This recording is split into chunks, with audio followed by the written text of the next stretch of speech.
Good evening. We continue to follow breaking news out of West Phoenix. One person is dead and 3 others are in serious condition after a multi-car crash near 35th Avenue in Bell.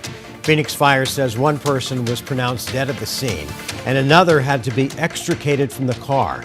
2 women and 1 man were taken to the hospital in critical condition. Phoenix police now investigating what caused the crash.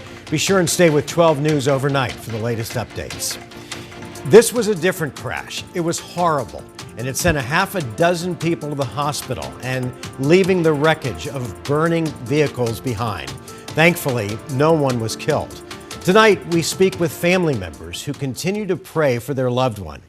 Thanks for joining us. For 12 News at 10, I'm Mark Curtis. And I'm Kariba Devine. 12 News journalist Tiani Jadaling is joining us live outside of Valley Wise Health Medical Center. And Tiani, this crash happened over a week ago, and some of these victims are still in the hospital. Kariba, Mark, at least 4 of those victims from that wreck remain in the hospital tonight with serious burn injuries. I spoke with their family members who are asking for help. It was an awful Sunday morning scene just over a week ago. A blue sedan and a pickup truck charred after a fiery crash near 7th Street and Carefree Highway. One of the vehicles carrying 5 people, 4 of them lying in a hospital tonight. Jeffrey Johnson got the call that his mother, Karen, and other relatives were in the accident. Cousin, mom, aunt, and uncle. And then my mom and aunt's good friend from childhood, yeah. Johnson's mom, aunt, uncle, cousin, and family friend all rushed to the hospital with burn injuries. The family was in the pickup truck heading home from dinner. I think they went out to eat. I'm not sure exactly where they ate at, but they were just heading home to eat, and they were almost there too. They were just a few miles from home at that point. So the driver in the sedan reportedly causing the collision is being investigated for possible impairment. Johnson's thankful for Good Samaritans who rushed to the scene of the accident. He tells me his cousin was released from the hospital after suffering second-degree burns on her arm and shattered a heel. His aunt and uncle remain in the ICU. As for his mother, Karen, she's doing better, so she's talking off the incubator and stuff, so that's good. She's making progress. Johnson continues to pray his family recovers from all their injuries, giving credit to those in the area who were there to help. Well, if those people hadn't been there, then they wouldn't be here. The circumstances of it and where and when and how it happened, it's a tragic event, but it was amazing, a miracle inside that tragic event that these people were there and were able to pull them out of the truck. Now, the victim's family tells me doctors give them no clear time frame as to when their family can be released from the hospital. As for the other driver, we did check in with MCSO for any updates. They say at this time there are none. Live in Phoenix, I'm Tiani Jadaling, 12 News. All right, Tiani, thanks. The jury in Ian Mitchum's murder trial will have to restart deliberations tomorrow after a juror was removed today and replaced with an alternate. The jurors are deciding whether Mitchum should receive the death penalty for the murder of Allison Feldman, who was killed in her home more than a decade ago. Closing arguments wrapped up last Thursday. Deliberations begin again tomorrow. We are now awaiting a verdict in the robbery trial of Cujo Young. Deliberations will begin tomorrow morning. The trial is connected to the murder of Mercedes Vega. Young is accused of robbing Mercedes Vega in 2022. Then a few years later, he's accused of murdering her. This robbery trial is being handled separately than the murder case. Tonight, we continue to follow the tragic deaths of 2 young children in the Northwest Valley. Police say they were killed by their own mother before she took her own life. Tonight, for the first time, we're hearing from a Valley parent who went through the same heartbreaking tragedy. 12 News journalist Chase Golightly spoke with her earlier today about what she went through. Chase? Yeah, Kariba, Mark. Hope Putin tells me it was 2 years ago when her husband murdered their young son and daughter before he turned the gun on himself. Now she's turning her grief into action, pushing for a new law to prevent any other family from going through this. 7-year-old Alec and his 6-year-old sister Lydia were inseparable. Alec was a bundle of joy. He loved soccer and basketball. My sweet Lydia, she loved sparkles and unicorns, and she had these bright blue eyes. Their mother, Hope Hooten, says in May of 2024, her estranged husband, Brock Mader, killed them both and then himself in surprise. Now I think of them in heaven together. And I just can imagine them playing together and they're happy. Hooten says she and Mater were going through family court and that he had a history of domestic violence. Still, the judge granted them 50-50 unsupervised custody. In my case, there were huge lethality risk markers, and those were not taken seriously. And now I am sitting here without my 2 children. Leading to a tragedy that she will never escape.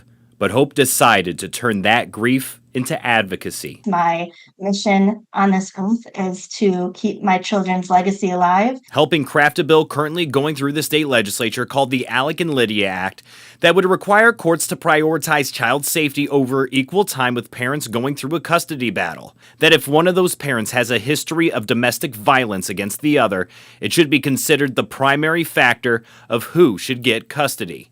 Unfortunately, filicide happens in our country about 2 to 3 times a day. 2 to 3 children a day are passing away at the hands of a parent. We pray and hope that this never happens, but we do know that it will. Then she heard of what happened in Phoenix. A 38-year-old mother firing gunshots at her husband while he was with another woman, then went to their home and killed their 10-year-old son and 2-year-old daughter before ending her own life. Whatever's going on with the parent should never bleed over into a child's safety or children's safety. Hoping with this new legislation, it will prevent the unimaginable tragedy of what she and other families have gone through. We can continue to push forward for change, for legislative change, and save countless children's lives for decades to come.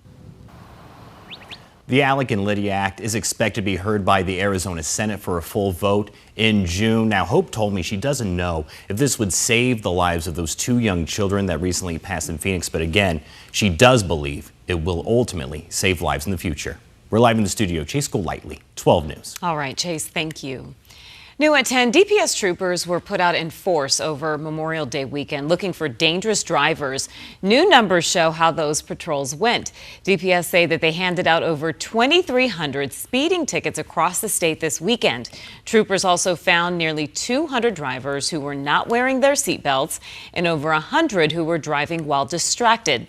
69 people were arrested on suspicion of driving under the influence.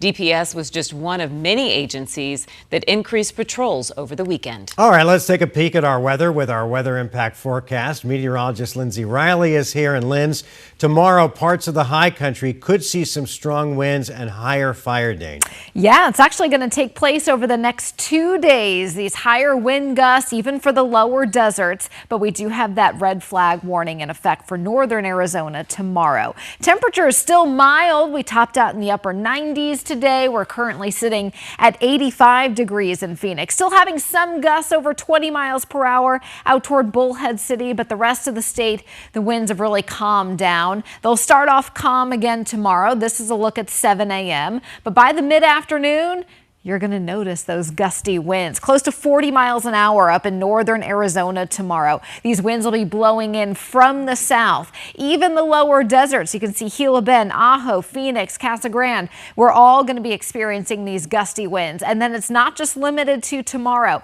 This is a look at Thursday afternoon. Gusts over 40 for parts of the high country and 20 to 30 miles per hour once again over the lower deserts, which will increase that fire risk. Now for tomorrow, we do have one red flag warning, and this is for parts in northern Arizona, 11 a.m. to 8 p.m. for gusts over 40. And it also includes much of the I-40 in eastern Arizona. Looking ahead, temperatures right now are on a downtrend. We bottom out at 91 Friday, but triple digits making a comeback. I'll let you know how long they'll stick around in the extended outlook. Karibe. All right, Lindsay, thank you. Well, could a deal over the state budget finally be in sight? 12 News journalist Craig Harris has been covering the negotiations closely and says that lawmakers appear ready to reach an agreement just weeks before the deadline. House and Senate Republicans are here today with a clear message. Arizona's responsible budget deserves a governor's signature. That was House Speaker Steve Montenegro 3 weeks ago when the Republican-controlled legislature passed a $17.9 billion state budget. Democrat Governor Katie Hobbs, whose budget is $18.7 billion, called the GOP plan reckless and quickly vetoed it. The legislature then went on a break, but private budget talks continued. This is what the governor said yesterday. I'm not going to get into the details of negotiations. I put out my budget in January. We always knew that there would need to be compromise to get to a budget that would pass. The governor did not provide any details on what both sides gave away. The Republican budget implements more tax cuts and a 5% reduction to most state agencies. The governor wants a renewal of Prop 123, which expired last year, for more education dollars, and she wants reforms to the state's growing empowerment scholarship program. Senate Majority Leader John Kavanaugh, one of the key budget writers, told 12 News that budget talks were going smoothly. He also said he couldn't provide details. That's because lawmakers and the governor agreed to keep talks private. Kavanaugh, who declined to go on camera, said a final deal could be struck by next week. The governor said it could be a little longer. A deal must be done by June 30th. A lot of what we see in the public is political gamesmanship, and we've had that before, and we've gotten past that and gotten to the table and got negotiations done, and I feel confident we'll do that. Reporting from the Capitol, I'm Craig Harris, 12 News. All right, Craig, thank you. And still ahead of